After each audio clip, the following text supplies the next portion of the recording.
Hello, আসসালামু আলাইকুম বন্ধুরা। কেমন আছেন সবাই?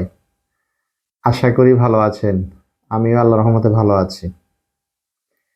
আজকে আবারও ইন্ডিয়ান ভিসা নিয়ে আমি কথা বলতে আসছি আপনাদের সামনে।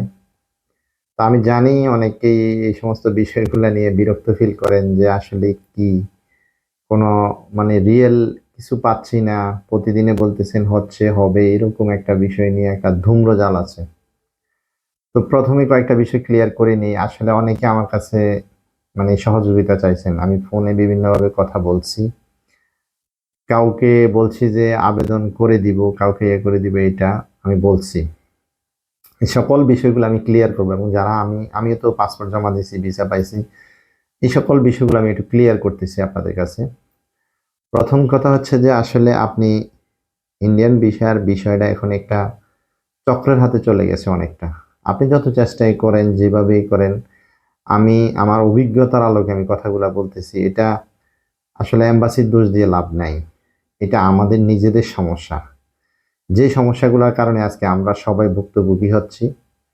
তো আমি এই সকল বিষয় নিয়ে আলোচনা করব। আলোচনার আগে আপনাদের কাছে আমার একটা অনুরোধ থাকবে, যারা আমার চ্যানেলে নতুন তারা আমার ভিডিওটিকে দেখে যদি উপকৃত হন তাহলে আমার চ্যানেলটিকে সাবস্ক্রাইব করবেন। আর যারা সাবস্ক্রাইব করেছেন তাদেরকে ধন্যবাদ জানাই। আমার মূল আলোচনার বিষয় হচ্ছে, প্রথম কথা হচ্ছে যে স্লট। আমি আমার থাম্বনেইলের মধ্যেই লিখেছি স্লটে বড় ধরনের পরিবর্তন আসতে পারে। আর এটা আমি কিভাবে জানলাম?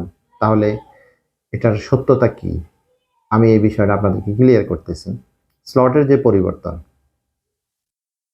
স্লটের পরিবর্তনটা হচ্ছে আপনাদের যে বিষয় নিয়ে আমি কথা বলছি, স্লটের পরিবর্তন হচ্ছে এটা। আমি যখন আমার পাসপোর্ট ডেলিভারি আনতে গেছি তখন এম্বাসির ভিতরে, হাই কমিশনে নয়, এম্বাসির ভিতরে বিভিন্ন জন কথাবার্তা বলতেছে যে এইভাবে স্লট কিভাবে নেওয়া, অনেক কষ্ট, অনেক সময় অনেক দালাল থেকে স্লট কিনে নিতে হয়েছে।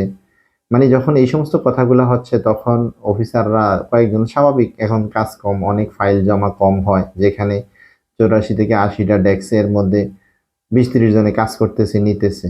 তো ওরার মধ্যেই দুই একজনে বলতেছে দাঁড়ান আপনাদের এই কষ্টগুলা দূর হয়ে যাবে। তা আমি আবার জিজ্ঞেস করলাম, ভাই কিভাবে কি হইতে পারে? বলতেছে যে না, যতটুকু যাচ্ছে, আগে তো আপনারা যে স্লটগুলা নিচ্ছেন এইগুলা স্লটের মধ্যে, যে আবেদনের কপির মধ্যে এক ধর পেমেন্টের মধ্যে একটা মোবাইল নাম্বার থাকে, আর আপনার ইন্ডিয়ান ভিসার অ্যাপ্লিকেশনে আরেকটা মোবাইল নাম্বার থাকে। তো এটার কারণে দেখা যাচ্ছে হ্যাকাররা যে কোনো নাম্বার দিয়েই স্লট নিয়ে আপনাদের কাছে বিক্রি করতে পারে। এটা আপনাদের হয়রানি হচ্ছে। তো এই জন্য যেই নাম্বার আবেদন হবে ঠিক ওই নাম্বারে পেমেন্ট হবে এবং ওই নাম্বারের ওটিপি দেখাইয়া তারপরে জমা দিতে হবে। তো যদি এটা হয়ে থাকে তাহলে হ্যাকাররা বেশি সুবিধা করতে পারবে না। এই জন্যই পারবে না, এরা এতজনের মোবাইল নাম্বার ফোন দিয়ে সাথে সাথে ওটিপি নেওয়ার সুযোগটা তারা অনেকটা কষ্টসাধ্য হয়ে যাবে। তো এই জন্য নর্মাল জমাকারী যারা আছে তারা হয়তো একটা সুযোগ পাইতে পারেন। এরপরের বিষয় হচ্ছে, আসলে আমি অনেককে দেখছি, আমার এক যে কাছের মানুষ, উনি অসুস্থ, ওনার ডাক্তার দেখাবে। বর্তমানে ওরা ব্যাংক স্টেটমেন্টটাকেও এতটা গ্রান্টেড করতেছে না। ওখানে গেলে ডলার এন্ডোজের জন্য খুব ভালোভাবেই বলতেছে যে এভাবে ডলার এন্ডোজ করেন, 20,000 টাকা দিয়ে পরে ওখানে খরচ করতে পারবেন। উনি ডলার এন্ডোজ করার পরেও ভিসা পায় নাই ঢাকাতে। অতীতে কিছু কিছু বিষয় ছিল, যাদের পাসপোর্টের ঠিকানা যেখানে, সে চাকরি যদি ঢাকাতেও করে তাও চট্টগ্রাম বিভাগের লোক ঢাকায় জমা দিতে পারতো না। কিন্তু এখন আপনি যদি ঢাকার 6 মাসের বাসিন্দা হইয়া যান, অথবা ঢাকার চাকরির সুবাদে অথবা ব্যবসার সুবাদে ঢাকায় থাকেন, তাহলে আপনি ঢাকায় জমা দিতে পারবেন। এটা মাঝখানে খুব কঠিন করে দিছিল যে চট্টগ্রাম বিভাগ চট্টগ্রাম বিভাগে, ঢাকা বিভাগ ঢাকা বিভাগে জমা দিতে হবে, এছাড়া কোনো উপায় ছিল না। কিন্তু এটা কিছুটা শিথিল করা হয়েছে যে ইচ্ছা করলে পাসপোর্টের ঠিকানা যদি আপনার কুমিল্লা থাকে, আইডি কার্ডের ঠিকানা যদি কুমিল্লা থাকে, আপনি ইচ্ছা করলে ঢাকায় জমা দিতে পারবেন। তবে ঢাকার ব্যবসায়ী, ঢাকার বসবাসকারী, ঢাকার বাসার ঠিকানা, এগুলো আপনাকে দিতে হবে। ভিসা হবে কি হবে না সেটা অবশ্যই এম্বাসির ব্যাপার বা এজেন্সি এর ব্যাপার, হাই কমিশনের ব্যাপার। কিন্তু এই জিনিসগুলো ইজি হয়েছে। স্লটের বিষয়ে যেটা আমি আপনাদেরকে বলবো, আমি যতটুকু জানি, যতটুকু শুনছি, বলছি ফেব্রুয়ারি 5 তারিখ থেকে 10 তারিখের ভিতরে স্লট হ্যাকারদের থেকে স্লট এখন স্বাভাবিক প্রক্রিয়ায় আসবে।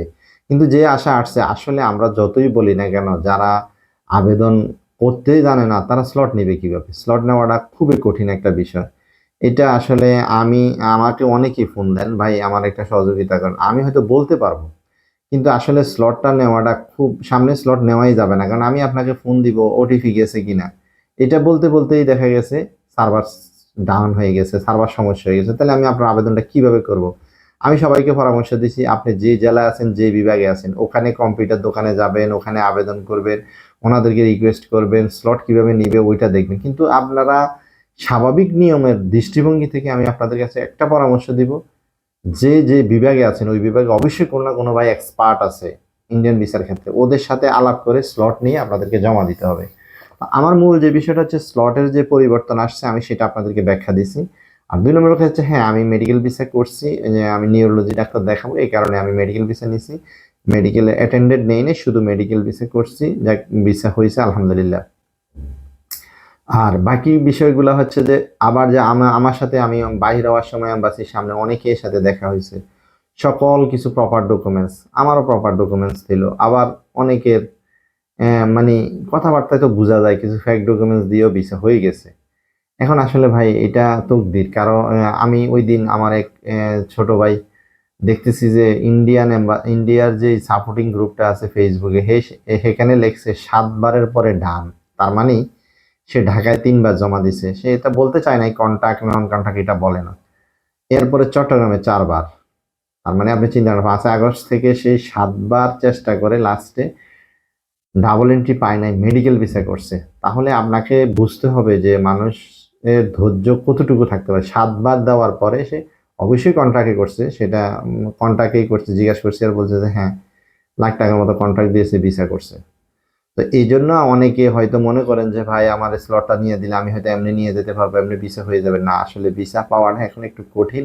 আমি অনেকবার বলছি ভাই, ডাবল এন্ট্রি ভিসা যদি প্রপার বিএসএফ গ্লোবালের আপনার অ্যাপয়েন্টমেন্টের ডেটটা নির্ধারিত থাকে, এবং যদি পর্তুগাল অথবা যে দেশে এম্বাসি ফেস করবেন ওই দেশের ওয়ার্ক পারমিটটা জেনুইন থাকে, আপনার ভিসা হওয়ার চান্স 90%। আগে জমা দিতে পারলে, স্লট কিনে দালাল থেকে নিয়েও যদি জমা দেন, ভিসা হওয়ার চান্স 90%। তবে ভাই আসলে কি, আমি এম্বাসি চট্টগ্রাম এম্বাসিতে, ঢাকা এম্বাসিতে ঘুরে যে জিনিসটা বুঝতে পারছি, দালাল আর দালাল। এই বলতেছে এ ফাইল রেডি করে দিবে, ওই বলতেছে ও ফাইল রেডি করে দিবে। এখন আপনি অগ্রিম টাকা তাদেরকে দিবেন না। তাদের বক্তব্য হচ্ছে আমরা লাখ লাখ কোটি কোটি টাকা ইনভেস্ট করে দোকান নিয়ে বসছি, আমরা কি টাকা মেরে দিব? 40-50 হাজার টাকা আপনি দিবেন না কেন? এখন আপনি দিচ্ছেন না বিশ্বস্ততার কারণ আপনি আপনার জায়গায় রাইট, ওরা ওদের জায়গায় রাইট। যার কারণে আমি বলছি যে যদি কারো মাধ্যমে ভিসা করতে হয়, তাহলে আপনাকে অবশ্যই আপনি যে জেলায় আছেন ওই জেলার দালালের মাধ্যমে ঢাকা জেলার দালালের লগে কন্ট্যাক্ট করতে হবে। ঠিক এরকম ভাবে, মানে অর্থাৎ লাইবিলিটিটা যে নিবে তার মাধ্যমে করতে হবে, এমনি হবে না। চেষ্টা করতে হবে। আর আমি বারবার বলছি, এটা আসলে হাই কমিশনারের দোষ না, এটা এম্বাসিরও না, এটা আমরা আমরা বাঙালিদের স্বভাব। দেখেন, ক্রোয়েশিয়ার মতো দেশে নাকি 14,000 লোক গেছিল গত বছর, সেখান থেকে 8-9 হাজার লোক চলে গেছে অলরেডি অন্য দেশে। যার কারণে ক্রোয়েশিয়াকে সেনজেন সরকার চাপ দিচ্ছে যে তোমার দেশে এসে অন্য দেশে চলে এরা কাগজপত্র করছে। এখন পরবর্তী প্রজন্মের জন্য ক্রোয়েশিয়া অনেকটাই বন্ধের পর্যায়ে চলে যাচ্ছে, যতটুকু শোনা যাচ্ছে গুঞ্জন। ঠিক আমরা ইন্ডিয়ান ভিসাটা ওরা দিচ্ছে স্বাভাবিকভাবে, ওদের মেডিকেল ভিসা দিলে ওদেরও লাভ আছে, ওরা দিচ্ছে দিতেছে, কিন্তু এটাকে ইন্ডিয়ার লোক তো সেখান থেকে টাকা খাচ্ছে না, আপনাকে বুঝতে হবে।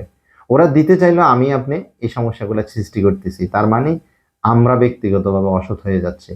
তো আসলে আমি আমার যারা ভিডিওটা দেখতেছেন তাদের কাছে আমার একটা অনুরোধ থাকবে যে আপনারা আমাকে ফোন দিয়ে বা অন্য কাউকে ফোন দিয়ে কোনো লাভ নাই। আপনাকে চেষ্টা করতে হবে। কিভাবে চেষ্টা করবেন, কেমনে করবেন, কাকে ধরলে হবে, সেই জিনিসগুলো আপনার ডিস্ট্রিক্ট, আপনার জেলায়, আপনার থানা লেভেলের কারো না যাকে বিশ্বাস করতে পারেন এমন লোকের মাধ্যম দিয়েই আপনাকে ভিসাটা করতে হবে।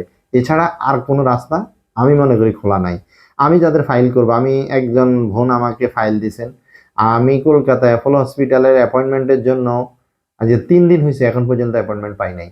তো তাহলে আমি ওনার আবেদনটা কিভাবে করবো? অ্যাপয়েন্টমেন্ট ছাড়া তো আবেদন হবেই না। ঠিক আছে?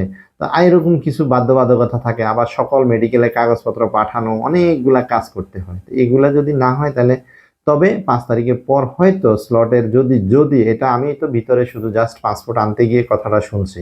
এটা যে একেবারে অথেন্টিক আমি তাও বলি নাই। আমি বলছি যে এরকম একটা পরিবর্তন ওনারা বলছে যে আসতে পারে, যে যদি হ্যাকাররা স্লট বন্ধ করে দেয় তাহলে স্বাভাবিক মানুষ স্লট অবশ্যই 10 বার 5 বার ট্রাই করে একটা স্লট পাবে।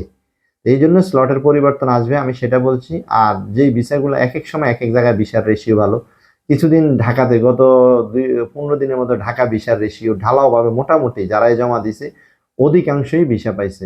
চট্টগ্রামে তেমন ভিসা হয় নাই। এখন আবার চট্টগ্রামের রেশিও মোটামুটি গত ২-৩ দিন ধরে শুনতেছি চট্টগ্রামে যারাই ভিসা জমা দিচ্ছে তারা ভিসা পাচ্ছে, ঢাকাতে ভিসা রিফিউজ খাচ্ছে বেশি।